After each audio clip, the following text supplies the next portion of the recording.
సభలో రాముడు భూమి మీద నిలబడి యుద్ధం చేస్తున్నాడు. రావణాసురుడు ఒక గొప్ప రథం మీద వచ్చి యుద్ధం చేస్తున్నాడు.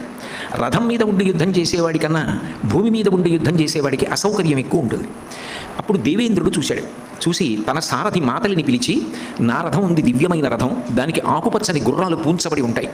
ఆ రథాన్ని, నా ధనస్సుని, నా బాణాలు, ఇటువంటివన్నిటినీ కూడా తీసుకుని నువ్వు భూమి మీదకి వెళ్ళి, నేను ప్రార్థన చేశానని చెప్పి దేవతాకార్యంగా రాక్షస సంహారం చేస్తున్నాడు కాబట్టి ఈ రథం ఎక్కి యుద్ధం చేయమని చెప్పు అంటాడు. అంటే మాతలి రథాన్ని తీసుకుని భూమి మీదకి వచ్చి రామచంద్రమూర్తి దగ్గరికి వెళ్ళి ఎంతో వినయంగా ఈ మాట చెప్పాడు.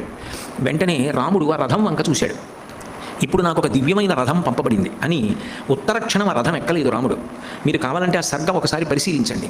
రాముడు ఆ రథానికి ప్రదక్షిణం చేస్తాడు. ప్రదక్షిణం చేసి నమస్కారం చేసి అప్పుడు రథం ఎక్కుతాడు.